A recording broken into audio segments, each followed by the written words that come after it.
Gila River, Susanna Alsif.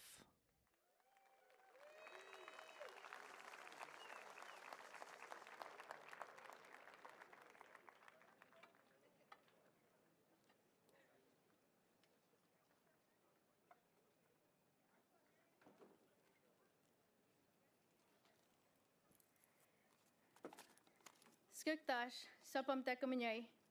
My name is Susanna Osif, and I proudly represent the Gila River Indian community, home to the Akimaratam people and the Pipash.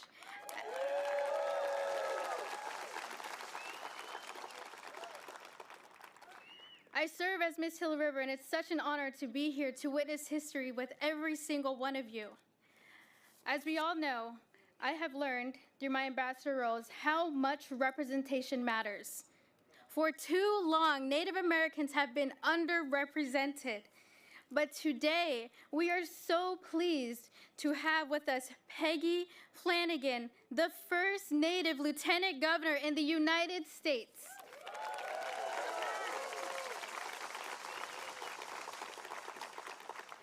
It is my distinct honor to introduce Deb Holland of the Secretary of the Interior. Madam Secretary, our Auntie Deb.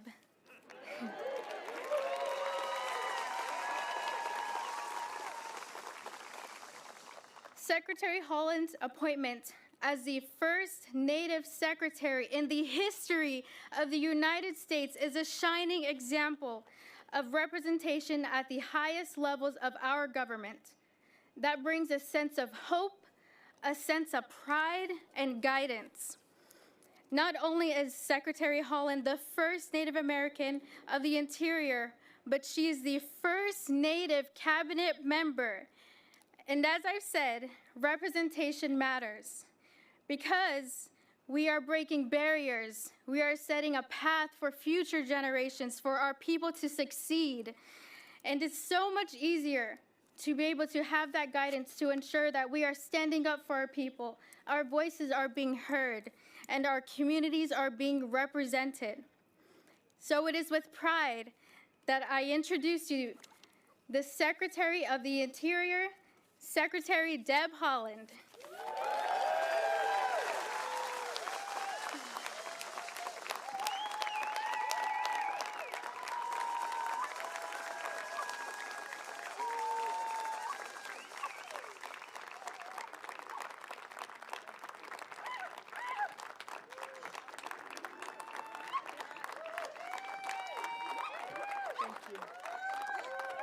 Thank you. I love you too. Thank you. Wow, that was awesome. Thank you, Susanna, so much. There's no question that your voice is out there and representation truly does matter. Guatsi haupa duhiname etzatuitsa shuimi hanu, ziatimai shuimi hanu.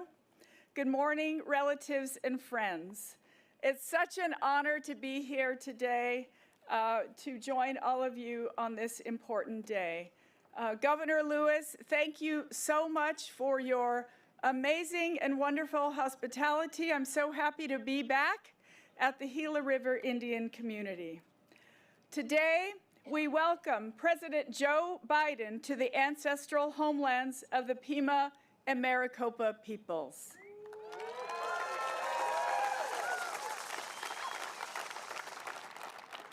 Every day, but particularly today, I think of the ancestors.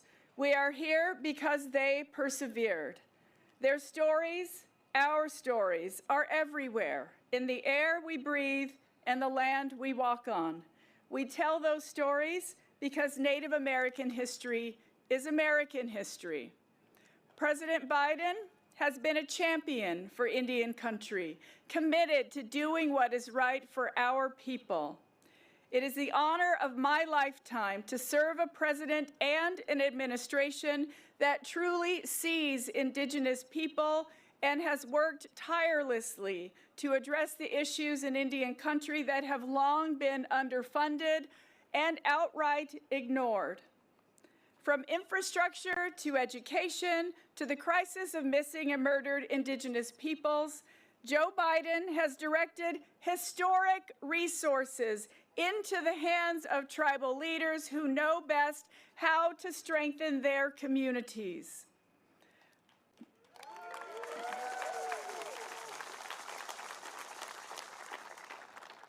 For much of this country, boarding schools are places where affluent families send their children for an exclusive education. For Indigenous peoples, they served as places of trauma and terror for more than 100 years. Tens of thousands of Indigenous children as young as 4 years old were taken from their families and communities and forced into boarding schools run by the U.S. government and religious institutions. These federal Indian boarding schools have impacted every Indigenous person I know. Some are survivors, some are descendants, but we all carry the trauma that these policies and these places inflicted. This is the first time in history that a United States Cabinet Secretary has shared the traumas of our past, and I acknowledge that this trauma was perpetrated by the agency that I now lead.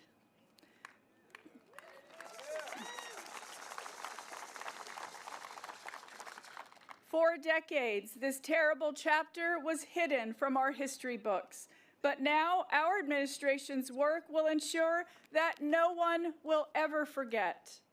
Over the past 3 years, Interior's Federal Indian Boarding School Initiative has shed light on this horrific era of our nation's history, a federal agenda to assimilate and eradicate Native peoples. My maternal grandparents were only 8 years old when they were stolen from their communities and forced to live in a Catholic boarding school until the age of 13. My great-grandfather was also taken, sent by train thousands of miles away from our small village of Mesita. Many children like them never went back home, and I mourn their passing alongside you. Others, like my grandparents, did return home, and I stand on their shoulders today. As part of the boarding school initiative, we published an investigative report that found loud and unequivocal truth that the federal government took deliberate and strategic actions through boarding school policies to isolate children from their families and steal from them the languages, cultures, and traditions that are foundational to Native people. But as we stand here together, my friends and relatives, we know that the federal government failed.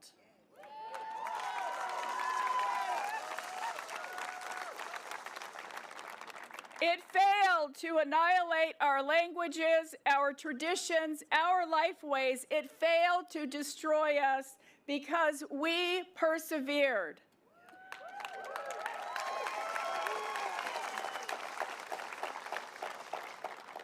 The investigative report calls on the federal government and Congress to take concerted actions to continue the work of healing from our shared past.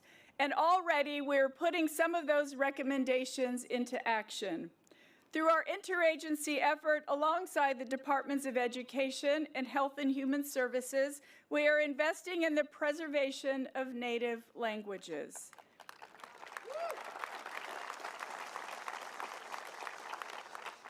We are developing a 10-year national plan guided by tribal leaders and Native language teachers, which will be released soon. The painful loss of our Indigenous languages has been a consistent topic as we have met with survivors across our nation, from Hawaii to Michigan to right here in Arizona. We are also continuing to ensure that our stories are told so that future generations will understand the impacts and intergenerational trauma caused by the boarding school policies. Assistant Secretary Brian Newland and I spent more than a year on what we called the Road to Healing, 12 visits to Indigenous communities, including Gila River, that allowed survivors and descendants to share their boarding school experiences and the aftermath those schools left behind. In collaboration with the National Native American Boarding School Healing Coalition and with support from the National Endowment for the Humanities and the Mellon Foundation, we are creating an oral collection of first-person narratives from boarding school survivors. We are finalizing agreements between the department, the Smithsonian's National Museum of American History, and the Library of Congress to explore how those oral histories can best become part of upcoming and far-reaching educational resources, such as online, traveling, and long-term exhibitions that will share the history and legacy of the federal Indian boarding school system with the world.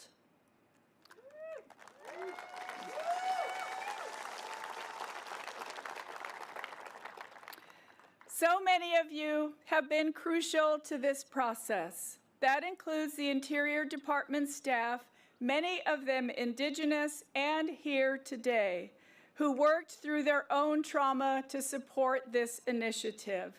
And I am incredibly grateful to my staff for everything they have done from the time this administration started.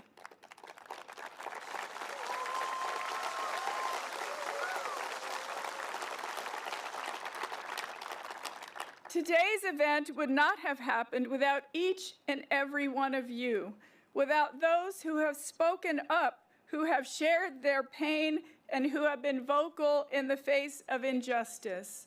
Together, we have persevered. It means everything to be with you today and with our courageous president who recognizes the impact these policies have had on each of us. Today is a day for remembering, but it's also a day to celebrate our perseverance. In spite of everything that has happened, we are still here.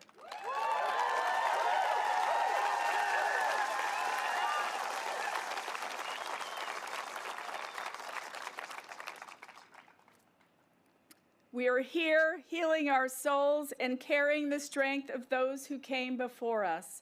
We are still here in prayer and ceremony, and we are still here doing our best to speak our languages, even if our parents were afraid to teach us, because that's how we honor those who sacrificed so that we could all be here today.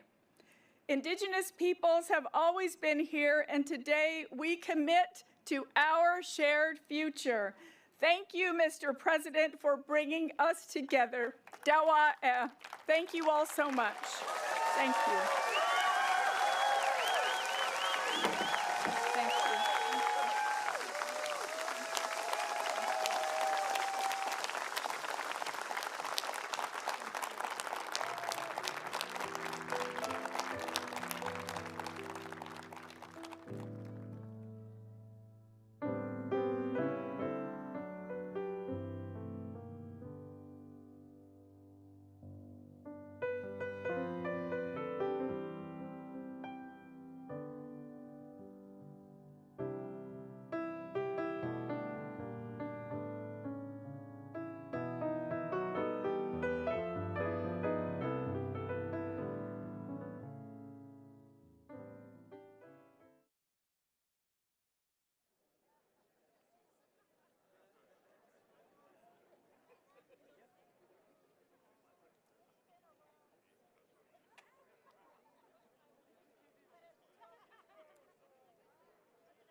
Please welcome President Joe Biden, accompanied by Governor Stephen Lewis.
Skeksiatic. I am Stephen Rowe Lewis, Governor of the Gila River Indian Community.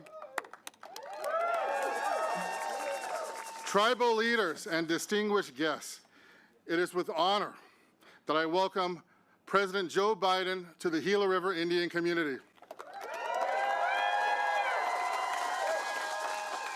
My earlier words describe the many contributions that President Biden has made to our tribal nations, with investments, saving lives, changing communities. I know I speak for everyone when I say that we've never had a president and vice president who have done more for Indian country, and we can never forget the incredible heart, his ibada of the First Lady.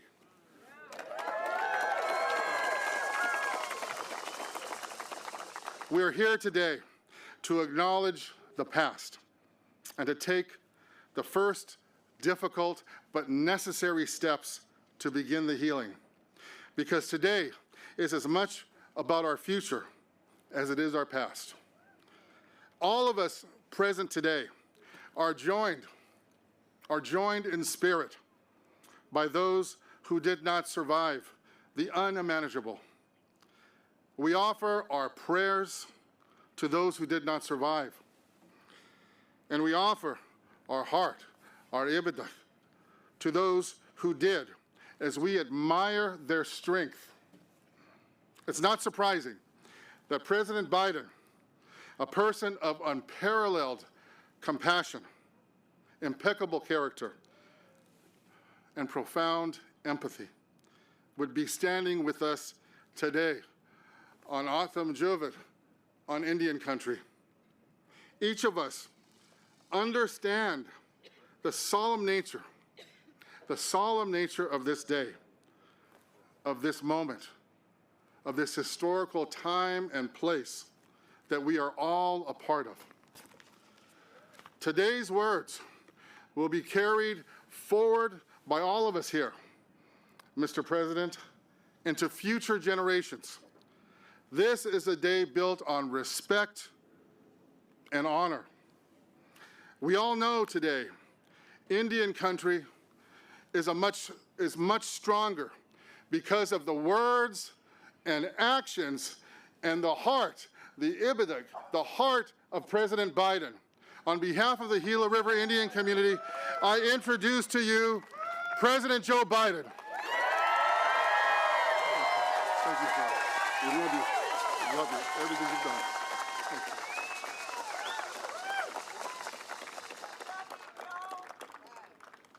I'm Joe Biden. I'm Jill Biden's husband. Gov, thank you for the introduction. And to the Gila Indian River community, nothing wrong with me, Gila River Indian community for welcoming me today. You know, I say this with all sincerity. This, to me, is one of the most consequential things I've ever had an opportunity to do in my whole career as President of the United States. It's an honor, a genuine honor to be in this special place on this special day. Thank you to Senator Mark Kelly, a great friend who also was married to an incredible woman who was my friend. Please have a seat, by the way. and Congressman Greg Stanton. I saw Greg when I came in. He's over there somewhere. Greg, thank you. And I'm putting these glasses on because I'm having trouble seeing this. And all the elected leaders and the tribal community leaders for being here today. You know, I can't tell you what a special thanks I have for Deb Holland, my Interior Secretary. I was determined. I made a commitment when I became president that have an administration that looked like America, except you're America. And there's never has been a Native American, an indigenous person who was in the cabinet or in the secretary's job or any consequential job in a presidential administration. She's the first, but clearly not the last, Native American cabinet secretary ever. And her historic and dedicated leadership to strengthening the relationship between the tribal nations and the federal government is unlike anything ever happened before. That's why we're here today. You know, when I got to the Senate, I was only 29 years old. I had to wait 17 days to be eligible. And after I got elected, while I was waiting, my wife and daughter were killed, and my 2 boys were badly injured. And a guy that came to my assistance was a guy named Danny Inouye. And the first thing he taught me, not a joke, was, Joe, it is not Indians, it's Indian nations. He was serious, deadly earnest about it. It's been 10 years since the sitting president came and visited Indian country. That's simply much too long. And that's why I'm here today, not only to fulfill my promise to be first president to visit Indian country, but more importantly, to right a wrong, to chart a new path toward a better future for us all. I'm also here today because, as I said, my wife Jill has been here 10 times in the Indian country, literally. The First Lady sends her love and said, Joe, make sure you come home. Because every time she goes, she spent a lot of time, excuse me for saying this, the Navajo Nation. I'm worried. Every time she goes, I'm worried she's not coming home. I watched that beautiful performance just now and it moved me deeply. It's a reminder of everything Native people enjoy and employ. Sacred traditions, culture, passed down over thousands of years. Long before there was a United States, Native communities flourished on these lands. They practiced democratic government before we ever heard of it, developed advanced agriculture, contributed science, art, and culture. But eventually, the United States was established and began expanding, entering treaties with sovereign tribal nations. But as time moved on, respect for tribal sovereignty evaporated, was shattered, pushing Native people off their homelands, denying their humanity and their rights, targeting children to cut their connection to their ancestors and their inheritance and their heritage. At first, in the 1800s, the effort was voluntary, asking tribes to sell their children, to send their children away to vocational schools. But then the federal government mandated the removal of children from their families and tribes, launching what's called the Federal Indian Boarding School era. Over a 150-year span, 150 years, from the early 1800s to 1970, one of the most horrific chapters in American history. We should be ashamed. A chapter that most Americans don't know about. The vast majority don't even know about it. I was at my hotel today. I told the hotel staff they're leaving. I said, where are you going? I told them. They said, so what are you doing? I told them. They said they're natives here. They said, I never knew that. I never knew that. Think of how many people don't know. As president, I believe it's important that we do know. You know, generations of Native children stolen, taken away to places they didn't know, with people they never met, who spoke a language they had never heard. Native communities silenced. Their children's laughter and play were gone. Children would arrive at schools, their clothes taken off, their hair that they were told was sacred was chopped off. Their names literally erased, replaced by a number or an English name. One survivor later recounted her days when taken away. She said, quote, "My mother, standing on that sidewalk as we loaded into a green bus, I can see the image of my mom burned into my mind and my heart where she was crying." Another survivor described what it was like at the boarding school. I quote, "When I would talk in my tribal language, I would get hit. I lost my tongue. They beat me every day. Children abused, emotionally, physically, and sexually abused, forced into hard labor. Some put up for adoption without the consent of their birth parents. Some left for dead in unmarked graves. And for those who did return home, they were wounded in body and in spirit. Trauma and shame passed down through generations. The policy continued even after the Civil Rights Act, which got me involved in politics as a young man, even after the Civil Rights Act was passed in 1964. It continued. All told, hundreds and hundreds of federal Indian boarding schools across the country, tens of thousands of Native children entered the system. Nearly 1,000 documented Native child deaths, though the real number is likely to be much, much higher. Lost generations, culture, and language, lost trust. It's horribly, horribly wrong. It's a sin on our soul. I'd like to ask, with your permission, for a moment of silence, as we remember those lost and the generations living with that trauma.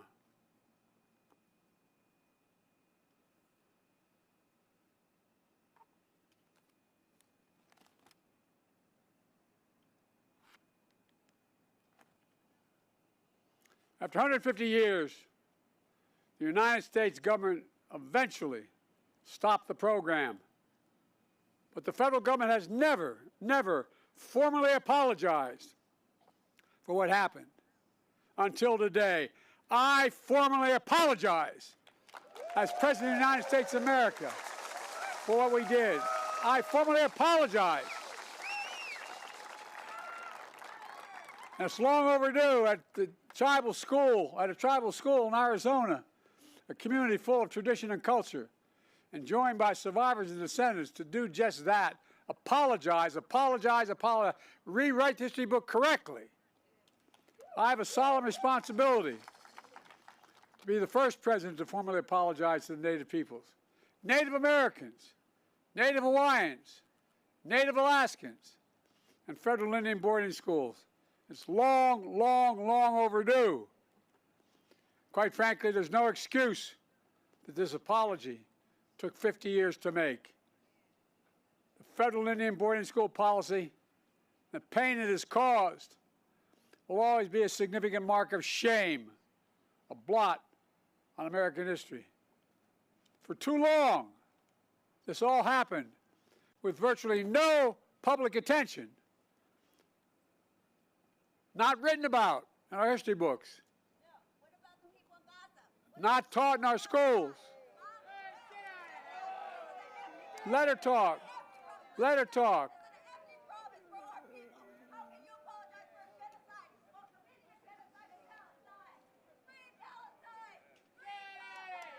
Oh, no, let her go. There's a lot of innocent people being killed. There's a lot of innocent people being killed, and it has to stop. For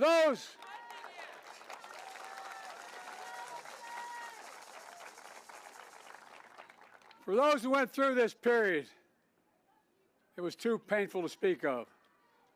For our nation, it was too shameful to acknowledge. But just because history is silent doesn't mean it didn't take place. It did take place.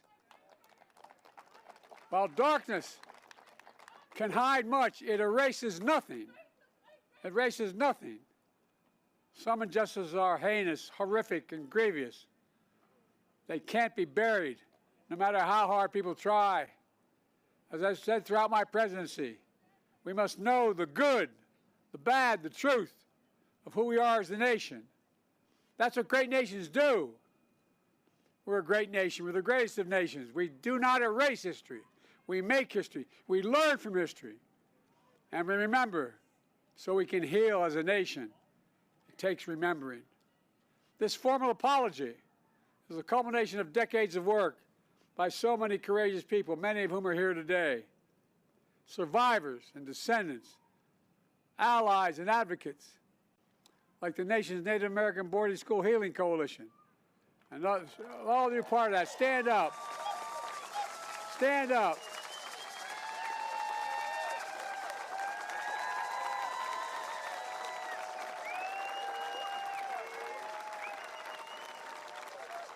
As my grandfather would say, you're doing God's work.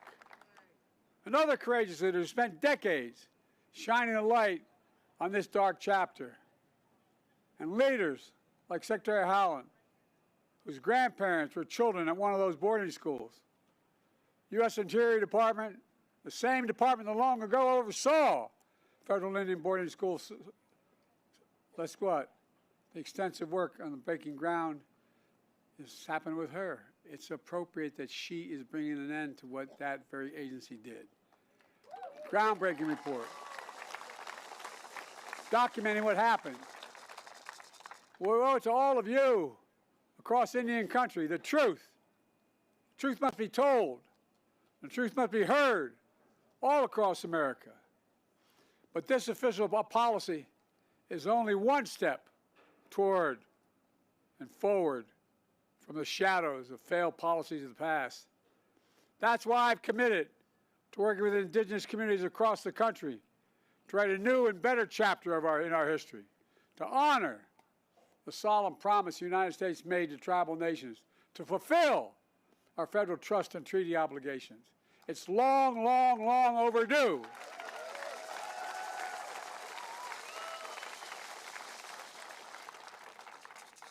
And I say this with all sincerity. From day one, my administration, Jill and I, Kamala, Secretary Holland, our entire administration have worked to include indigenous voices in all we do. Along with Secretary Holland, I've appointed Native Americans to lead across the federal government. I signed a groundbreaking executive order to give tribes more autonomy to make your own decisions, requiring federal agencies to streamline grant appropriations and applications, to co-manage federal programs, to eliminate heavy-handed reporting requirements. It's about representing your autonomy, and I might add, it's a hell of a lot more efficient when you do it too. Folks, I'm proud to have reestablished the White House Council on Native American Affairs, relaunched the White House Tribal Nation Summit, and taken historic steps to improve tribal consultation. With the historic laws I've signed, we're making some of the most significant investments in Native communities ever in American history. It's part of my Invest in America agenda, and it's helping all Americans from every state and every tribe, and that's good for all America. Helping Native communities get through the pandemic with vaccine shots in arms and checks in pockets. I'm proud this helped cut child poverty in Native communities by more than 1/3. I'm proud our economic plan has created 200,000 jobs for Native Americans. Record low employment in Native communities. With the strong support from Secretary Holland and all of you, we're finally modernizing tribal infrastructure, for God's sake. Building new roads, new bridges, delivering clean water, affordable high-speed broadband in every Native community, and so much more. Folks, we're just getting started. We're making historic climate investments in clean energy, conservation, clean water, Native communities, including co-stewardship of our land and waters. We just designated the first national marine sanctuary proposed by indigenous communities, which is off the coast of California. We just got that done. And I've restored and designated multiple national monuments to honor tribal nations, including the ancestral footprint of the Grand Canyon right here in Arizona, where I had the honor of visiting. is breathtaking. It was breathtaking. I secured the first ever advanced funding for Indian health services, so tribal hospitals can plan ahead, order supplies, hire doctors, and know that the money will be there.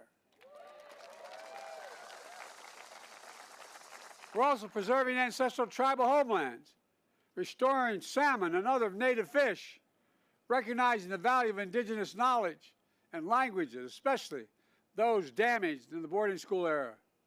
In fact, my administration was proud to defend the Indian Child Welfare Act. An act that was passed in 1970 in no small part to remedy the harms of 150 years of taking Native children away from their families. But, as you all know, that act was challenged just a few years ago in the summer of 2023. Those who opposed us challenged on the ground that Native families should not have priority over everyone else in adopting Native children. Well, I took that all the way to the Supreme Court, and we won. We won.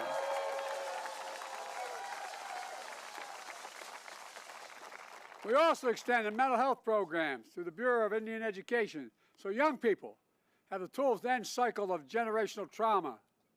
As an educator, this is something Jill cares deeply about, my wife, just as she traveled across Native communities to increase access to health care and so much more, including helping open the first cancer cure center in Navajo Nation. More to do, a lot more to do. By the way, the infrastructure bill is over $1 trillion. It's not a decade. I mean, it's not a quarter. It's going to be there for a decade.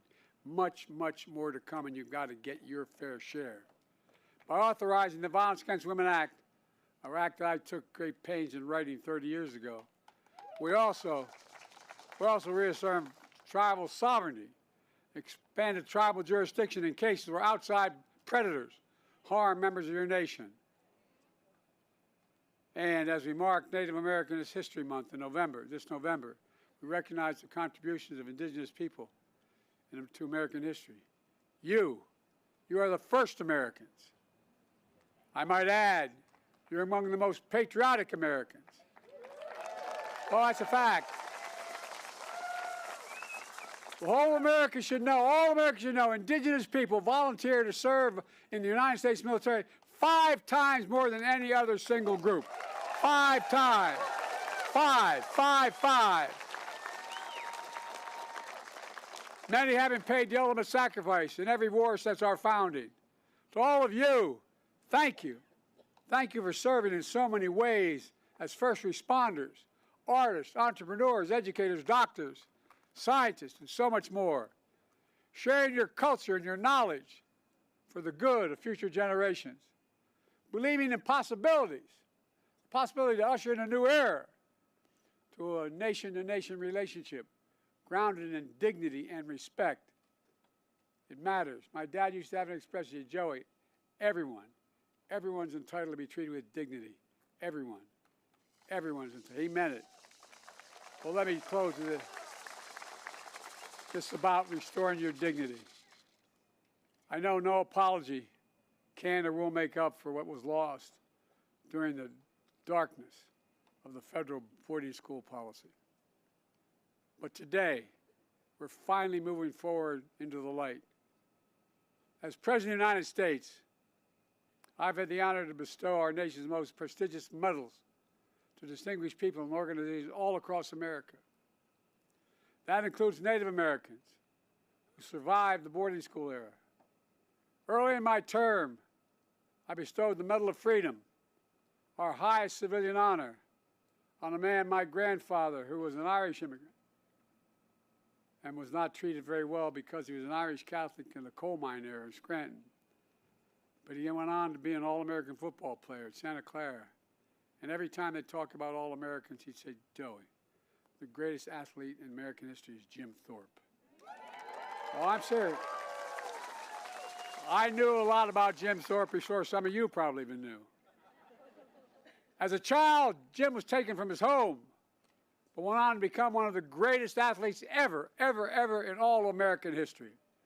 And earlier this week, I bestowed two other revered medals, the National Medal of Arts, the National Medal of Humanities, to 39 extraordinary Americans in organization, including Rosetta Roll, an Alaska native. More than 80 years ago, she was a 6-year-old when she was taken to a federal boarding school. She spent 3 years without her family not known if she'd ever come home.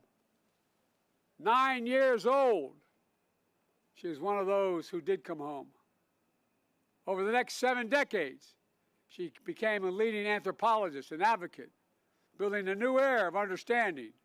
Her story, from being taken from her home as a child to standing in the Oval Office, receiving one of the nation's most consequential medals, is a story of the truth, the power of healing. When Rosetta sees young people singing traditional songs, just like we heard today, she says, and I quote, "We will hear the voices of our ancestors, and we are now hearing it through our children." For too long, this nation sought to silence the voices of generations of Native children. But now, your voices are being heard. That's the America that we should be. That's the America we can all be proud of. That's who we are. For God's sake, let's make sure we reach out and embrace, because you make us stronger. You are America. God bless you all, and may God protect our troops. Thank you.